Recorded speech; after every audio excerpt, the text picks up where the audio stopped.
Partai Keadilan Sejahtera atau PKS dan Partai Demokrat disarankan menurunkan ego jika ingin membangun koalisi bersama Partai Nasdem. Koalisi ketiga partai politik tersebut tak kunjung terbentuk hingga kini karena tarik ulur kandidat calon wakil presiden untuk mendampingi Anies Baswedan. Mau cawapres? Serius. Amin. Apa nih motivasinya? Jadi ini instruksi loh dari imam besar kita, Habib Rizik. Semuanya untuk kita siap 2024 jihad konstitusional.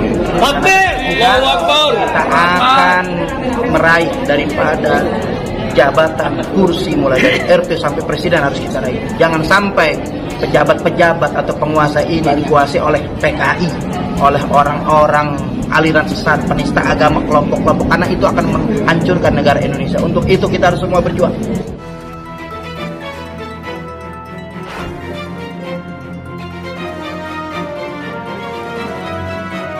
Assalamualaikum warahmatullahi wabarakatuh. Salam, salve, Om Swastiastu, Namo Buddhaya, salam kebajikan.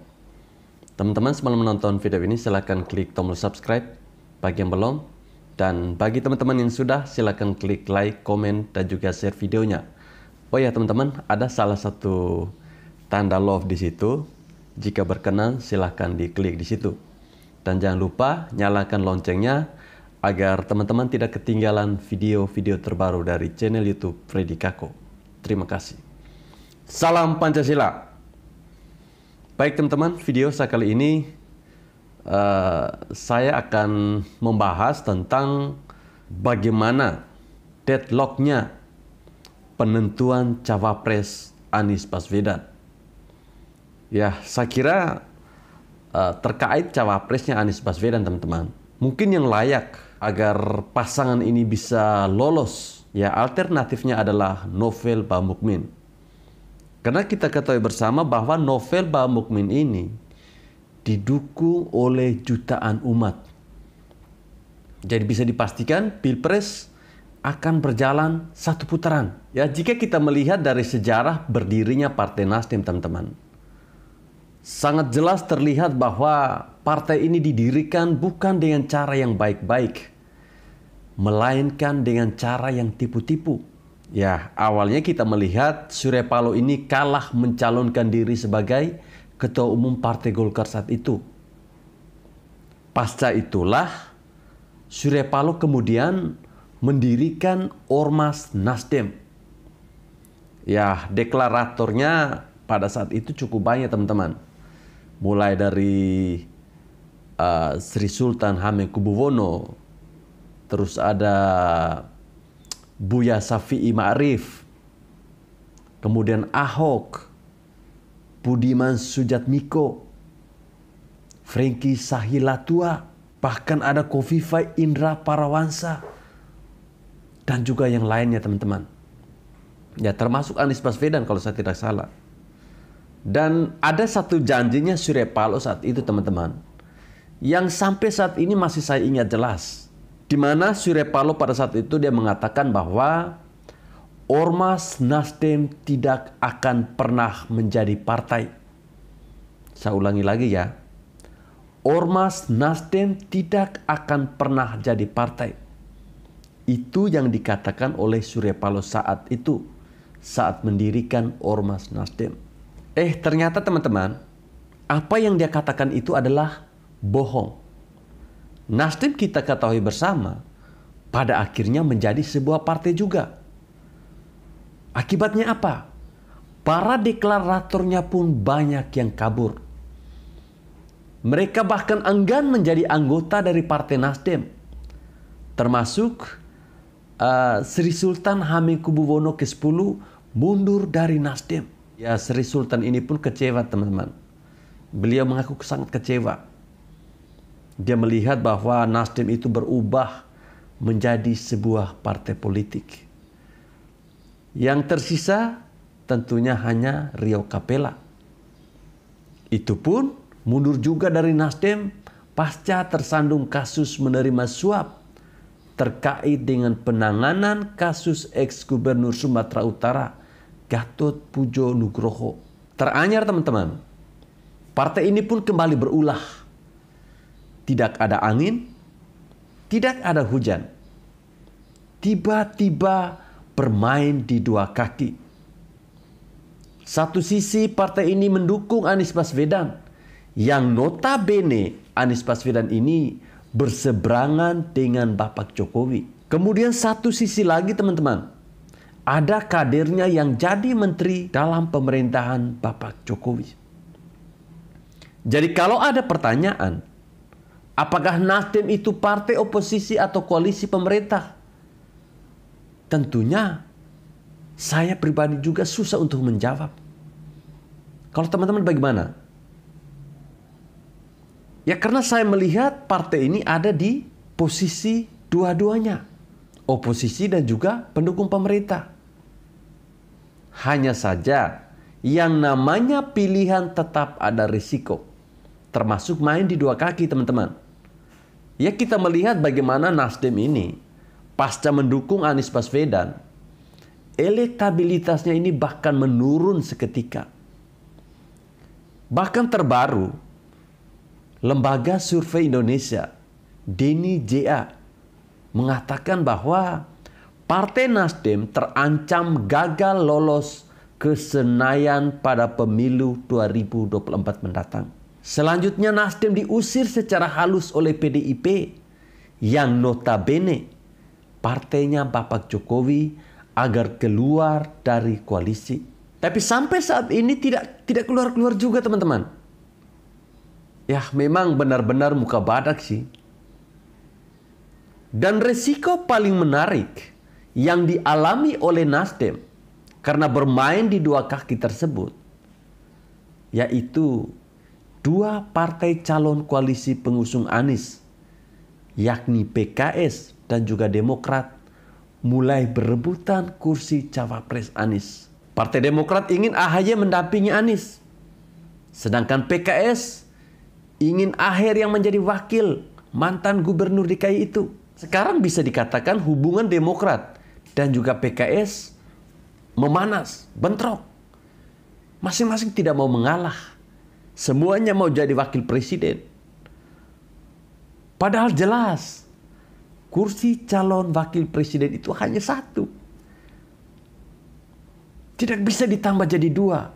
Ya hanya saja teman-teman, karena tidak enak dilihat oleh orang, mereka ini sedang gontok-gontokan berebut tiket kekuasaan.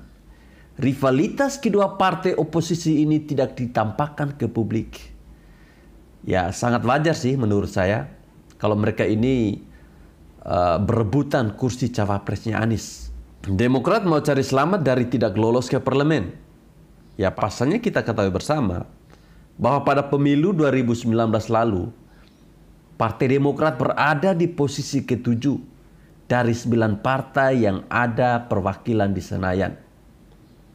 Ya artinya kalau tidak berbuat sesuatu yang luar biasa, seperti menggolkan kadernya jadi cawapres, maka bisa dipastikan partai ini ke depannya senasib dengan partai idaman, yakni menjadi partai gurem.